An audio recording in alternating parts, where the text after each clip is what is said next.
Hi, everyone.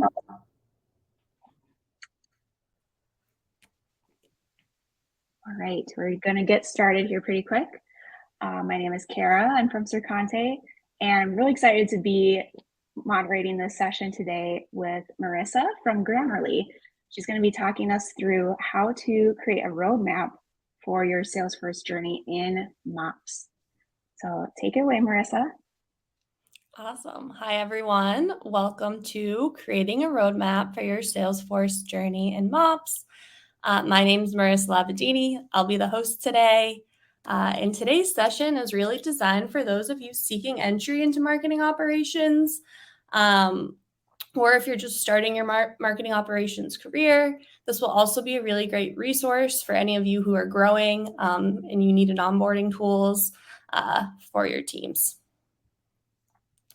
So starting off with some quick admin, of course, we want to thank all our incredible sponsors listed below.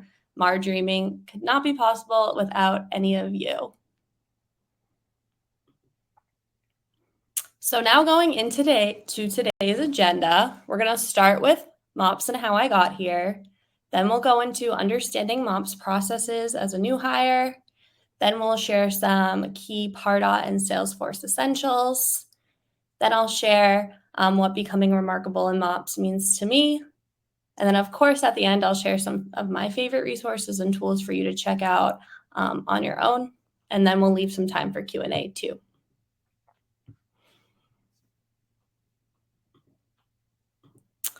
So before we dive into it, I want to give you some context on how I got here and how I ended up in marketing operations. So I went to school at the University of New Hampshire, and I got a BS in business administration with focuses in entrepreneurial studies and marketing. So I really did always know I wanted to do something involving marketing, but didn't really know exactly what. So this led me to interning at Unruly Studios, which is an ed tech startup. So I interned there during my time in college, and then my senior year, I worked part-time for them. And then once I graduated, I continued on full-time. So if you're not familiar with Unruly Studios, it is a smaller startup. So when I started, the marketing team was only made up of 3 of us. So because of this, I had the opportunity to be exposed and gain many responsibilities in many facets of marketing. And then after 3 years there, it really hit me that marketing operations was where I wanted to go and where I belonged. And this was because these are my favorite tasks to do. I spent my day-to-day when it came up to something like creating a landing page, data hygiene, importing a list, creating flows. This is just where I clicked and what I love to do, and it was my thing. So once I figured out that was actually marketing operations, it was time for me to figure out how to get there. And then in addition, I feel like some of my prominent strengths also align with the typical MOPS persona, and those being solution-oriented, curious, an eye for creating efficiency, being a fast learner, and also being determined. So if I missed any skills that you also think fit into a MOPS skill set, please feel free to write them in the chat. But also love to get your participation and engagement as well. So once I figured out marketing operations is where I wanted to go, this is how I ended up at Grammarly. And before we even dive into that, I want to pause to see if anyone in the audience is currently a Grammarly user. Hopefully there's a few of you out there. Awesome. Great. Well, it looks like a couple of you, but if you're not familiar with Grammarly, I'll quickly go over it. We are a writing assistant rooted in AI that is designed to accelerate the writing process across platforms. So this was literally my go-to all throughout my college career and my early professional career because I'm not the best speller. So I always had this in my back pocket, and it was really great. To ended up landing a job here. It felt very full circle for me. And then it's even cooler that they have now a Grammarly business side, so I can use it throughout my career now. So getting into my role at Grammarly, I am the B2B marketing operations specialist for the Grammarly business side of our business. So essentially, I carry out and support a lot of the demand gen initiatives. And what that could look like, it could be building emails or landing pages, creating audience segmentations, or even doing a webinar or MQL workflow. An example of my work is here on the left. This is one of our monthly newsletters that we send out. So this would be something that I build and then send to the appropriate audiences. So now getting into MOPs as a new hire. So as a new hire starting in MOPs, these are the 3 key things to learn within the first 30 days, in my opinion. So for me, this probably took me longer to get a hold of when I first started at Grammarly, but if I were to start over, these are the 3 things I would prioritize first. So starting with MQL standards, you really want to make sure you understand your company's MQL definition. Though these can be quite similar between companies, there are like little nuances that you'll want to pick up on quickly. So those are usually surrounded around MQL qualifications. It could be lead scoring, lead grading, ICP specifications, or even Einstein GPT behavior. And then for reference, at Grammarly, we focus our qualifications mostly around company size, management level, and then also prospect behavior, whether that be a hand raiser or they organically MQL through scoring.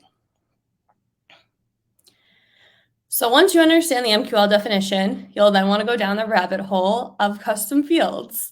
So custom fields are used to gather more specific data on a prospect within Pardot. So this could be a certain field that's always on your contact sales form, or it could be a piece of enriched data that you get from Zoom Info. But whatever it is, you'll really want to understand how and why you have it within a custom field. So one thing I did when I first started was I created an Airtable, and then I went through all the custom fields we had within Pardot, and I mapped them out. And then I highlighted or made a special note of ones that related to our MQL definition. And then if I wasn't sure why or how a custom field worked, I asked early on. And I still refer back to that Airtable from time to time when one of those not as commonly used custom fields come up. So my third piece is company lingo. This piece really could be for any new hire, as we can imagine, but I'm putting it on here because I do think it's really important. Because once you get these down, I find it way easier to have conversations with your peers, as well as easier to really show your value to the company. So for me, when I started at Grammarly, it was right around the same time one of our features called Knowledge Share was released. And this is essentially a company directory that highlights all internal jargon, lingo, abbreviations that are specific to Grammarly. So that was my best friend when I first started, used it all the time, picked up on the lingo pretty quickly with some nuances that I still needed to learn, but I got there. But if you don't have Grammarly yet, it's also not a big deal. A lot of companies have static lists where you can refer to all their internal jargon there. Or if they don't have that, you can just take notes as you go and then jot down ones you keep getting stuck on to make sure you really get a hold of them. And then if you don't know what something means, it's totally okay to ask one of your colleagues too. So these are really my 3 key pieces of must-dos in your first 30 days. Now moving on to key Pardot and Salesforce essentials. If you are new to Salesforce and Pardot, these key you'll want to familiarize yourself with these key features. So starting with the Pardot side, starting with lists, there's just a static list, which is just an import of prospects, but there's also dynamic and suppression lists. So a dynamic list is an audience segmentation based off of certain data criteria. So let's say you wanted to make a list based off of company headcount. You could create a dynamic list that then use your custom fields to create a list based off of company headcount. So you could do like 5,000, let's say, and then that's how you could get your list and you'll know who your audience is. Then there's also suppression lists, which is when you want to remove someone from certain marketing materials. So this could be one way this is used a lot is creating an active sales suppression list. So you would want to suppress anyone who's currently talking to a sales rep because you wouldn't want them receiving some of your marketing materials.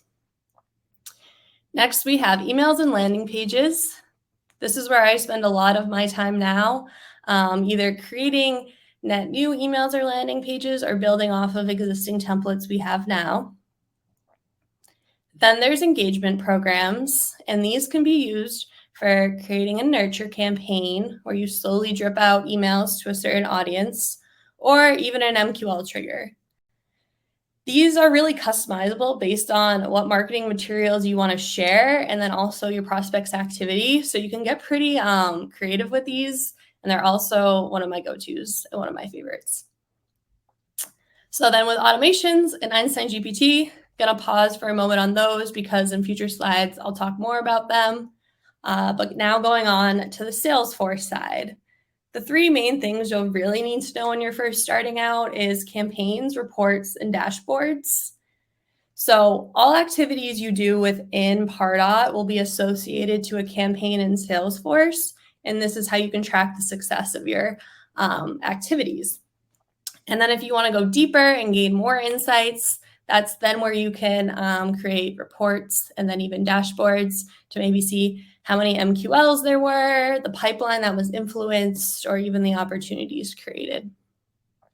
So refer back to this checklist when you're ready to start learning about these systems. So now getting into Einstein GPT, this is one of Salesforce's new AI tools, and it has many components to it, but I'm going to highlight 3 of them because I think these are good entry points into this feature. So starting with behavior scoring, this will essentially alert you when a prospect is ready to buy. It gives every prospect a score out of 100 based off of marketing activities it's taking compared to other prospects in your system. So this can be really good to use when you want to know who's on the cusp of MQLing, or it could even be part of your MQL definition to begin with. Next, we have engagement frequency, and this tracks the volume of emails each individual prospect is receiving. And then it will give it a tag of either oversaturated or undersaturated. So this is also an awesome feature because we don't want to send too many marketing messages to a prospect because that could cause them to have a negative experience with the brand or even cause them to opt out of receiving anything at all. So one way we use this to ensure that doesn't happen is we create an oversaturated suppression list, and we use that in all our emails. This way, anyone tagged oversaturated will get a break from our emails, and then once they're not tagged that anymore, they'll start receiving our emails again. And thirdly, there is send time optimization, and send time optimization uses historical data from prospects to individualize a send time within a time frame, which I think is pretty cool because it will essentially know what individual prospects are doing. And it will be like, oh, they open their emails in the morning. We'll send the email in the morning versus a prospect who's always checking their emails at night. Einstein will pick up on that and will send the email more towards the evening. So this can help with open rates and also click rates. So those are my 3 features that I think are great entry points into Einstein GPT. If you want to learn more about them, I have linked some resources below as well.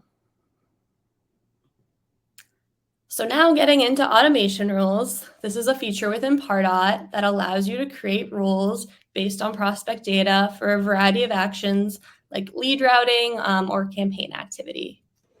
So I look at automation rules like waving a magic wand because you can essentially do anything with them, including fixing your own mistakes, which is why I think it's very important to learn about automation rules when you're first starting because it gives you that autonomy to fix your mistakes on your own.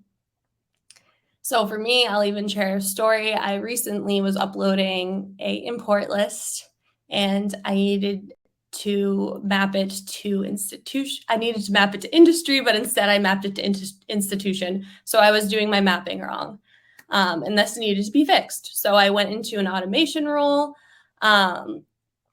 and set it up so it cleared all these prospects from it cleared their institution fields, and then I did a re-upload and mapped to the correct field, which was industry. So that is one way you can use automation rules, but if you want to learn more about them too, I also linked some more resources below. So now getting into becoming remarkable in MOPs. As someone who is still working towards becoming a MOPs expert, there's more to this than just mastering all the technical skills. So I'm here to review some key steps I'm continually working on as I grow professionally. So starting with establish goals to guide you in your journey. So this is where you'll want to evaluate where you are now and set benchmarks to up-level yourself in the future based off of your goals. So this could be landing your first MOPS role to begin with, or it could be even a promotion within your current job.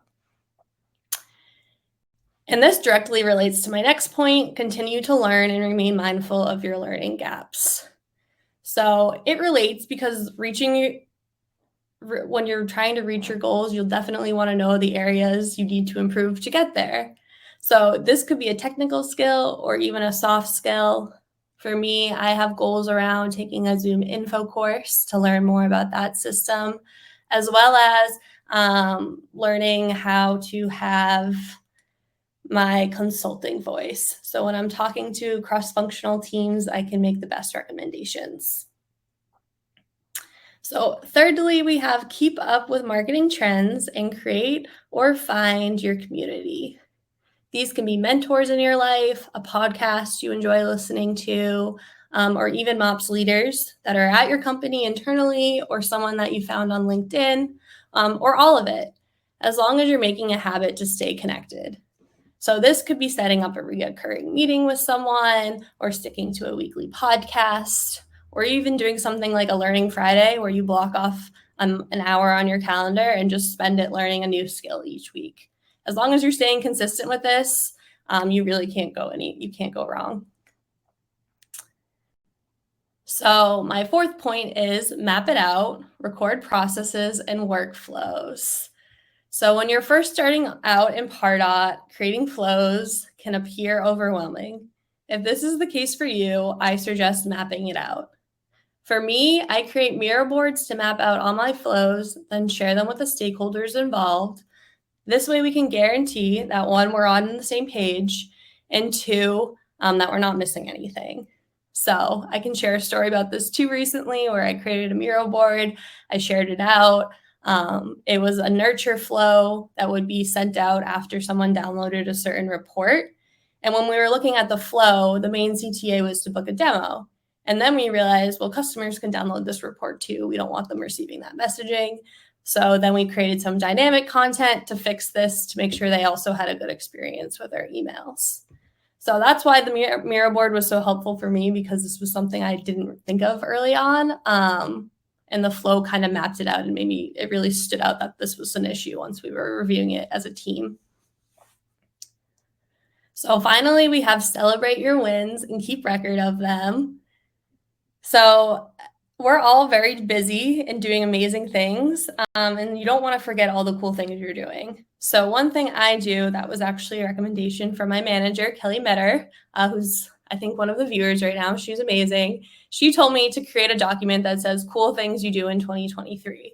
And then when things come up, just quickly jot them down so you can refer back to them later when you start reflecting on your year or your goals or your next promotion.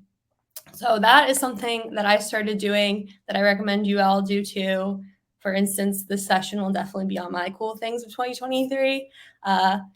So definitely start doing that too. And then finally, I have a little saying on the bottom: an object in motion stays in motion. This is my personal mantra. It's actually a Newton physics law, but don't ask me any questions about physics, please. But for me, I really use it as long as you're moving forward, you're eventually going to progress to get there. So even if it's small baby steps, as long as you keep moving forward, you'll soon gain that momentum and you'll be hitting your goals a lot faster and a lot easier than you ever did before. So now getting into one of my favorite slides because it's my favorite resources and tools. Here, I have just compiled all my favorite courses, tools, and resources for you to check out in your free time if you're interested in starting your MOPS career or journey. And I'll just shout out the top one here, which is a Pardot training course. It's funny because I was looking for courses to take and I found this one, and it happened to be also my manager's course that she created, Kelly Metter. So I found that really funny that I found it on my own, and then she's also now my manager. So that's great. But this course really reviews all those key features that I mentioned earlier in my checklist. So if you're new to Pardot, this is definitely a great course to start with. And then some other things below are just some resources that I go to every time I build my emails, one of my favorite podcasts, and anything in between. So awesome. Now we have some time for Q&A, and I would love to hear from you all and see what questions you have.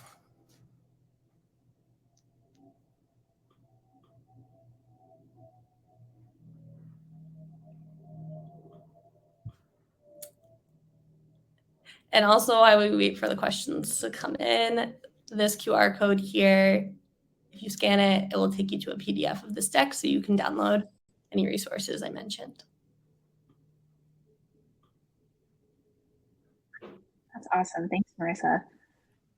I was wondering if there were, when you were talking about keeping up with marketing trends, if any of those resources you could also shout out or just kind of share some of your go-to favorites. Yeah, so I have a podcast. It's now called Revenue Vitals. It used to be called Demand Gen Live, but that's more of a B2B overall marketing podcast, not specific always to marketing operations.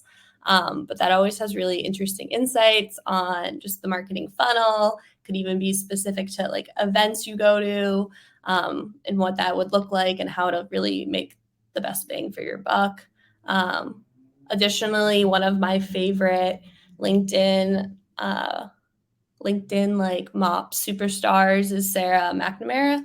So she used to work for Slack, and she's really great. She's always posting courses she's taking and resources and ideas. So I love her too. Well, we have a couple of questions now from Shamika. How do you find balance in all that you're responsible for? Very good question. That is a great question.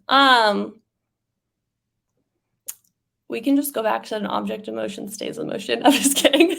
There's obviously work-life balance, and I think that's actually really important because if your head's down all the time, you can get bogged down.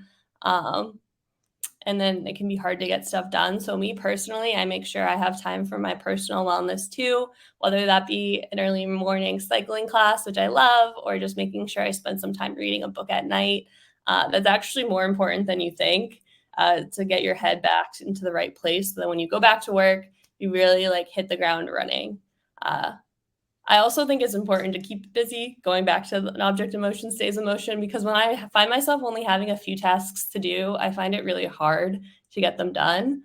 But if I have a schedule for my day on things I need to get done and also personal wellness goals I want to get done, if I find it easier to get through my day, and I'm actually more productive that way. Do you use any tools to help kind of schedule out your day and like or keep organized in that way? Tools, I'm a big note taker, so I like to write like a checklist down like on a piece of paper, pretty, I guess, old school in that way. Uh, but I'm also more routine based. So like once I have a schedule set in place each week, like let's say I'll go to cycle like Monday, Tuesday mornings, I will stick to that and I'll get into a routine and like make my morning coffee, make sure I have time to drink it and like stuff like that. But nothing's in particular that I use for a tool.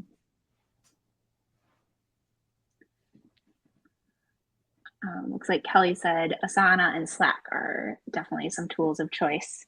Yes, you we use Asana and we have a great project manager. So for real tasks involving our demand gen campaigns, that will be my go-to. Absolutely. Let's see. Well, Jacqueline asked, what is your favorite Pardot feature? That's a really great question. I think How can you definitely choose? I know it's hard. Um, but I think it's engagement programs because you can really combine almost all the features into that. And I think it's really cool to watch the flow build. And it's kind of like a puzzle or like a map that you get to create. And then also testing it out to see if it falls on the right dates and how the journey will look live is also really fun. I would probably agree that Engagement Studio would be my favorite. Yeah, you can really um, problem solve in there and just like discover new things. So I love that. yeah, and kind of use it in creative ways to, like you were kind of saying, you can really do a lot of all kinds of things with automations. You just kind of have to know how to maneuver the program correctly. Hmm. I was thinking about how you shared some suggestions for your first 30 days, getting into MOPs and kind of getting used to being in a new company. What do you have ideas for how you might expand beyond those 30 days into other areas? Yeah, that's a good question. I think off the top of my head, once you kind of nail down those processes, it's then important to go back to one of the slides I mentioned of knowing where your learning gaps are. So once you nail down the basics of the company, then figure out what tools your company is using that you don't know that much about and that you want to learn more about. Um, so that's one thing that I focus on now as I'm growing at Grammarly. And then two is also find those like superstars within your company that you can learn more from. And especially in the remote world, it can be kind of hard to just have a casual conversation. So pick out those superstars and some of their key traits and characteristics and set up like a monthly meeting with them just to learn more about them or ask questions about their specific tasks in their day to day. Yeah, that's great advice. Are you part of any user groups, or do you kind of get some insight from other types of users that you can learn from? Yeah, I would love to join more groups. I don't have a favorite right now, but if anyone's in some cool groups, please put it in the chat because I would love to join some more on my own. But I think for me, since Grammarly is that B2C to B company, we have like a really powerhouse marketing operations team that does like everything. And every one of my teams very, very capable and very smart. So for me right now, I use them as my tools to learn more from them every day. And they're definitely like my mini community, but there's definitely many more out there. Like Jacqueline said, email geeks, Pardations on Slack. Definitely.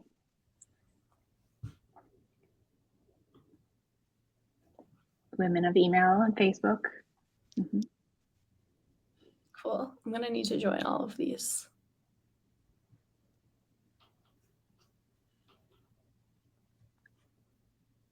All right. Any more questions? Well, we have Marisa. Otherwise, I'm sure you can reach out directly on LinkedIn or over the chat here in Goldcast if you have any follow-ups.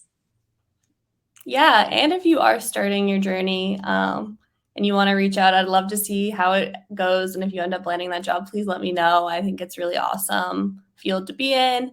And hopefully this gave you some tips on how to get started. Absolutely. Thank you so much. This was a really great session, Marisa. Really appreciate your time and all your insights here. And thank you everyone for joining. There's just a few more sessions remaining in Marjorie today, so I hope you can join those and stay tuned. They'll be starting shortly. All right, bye.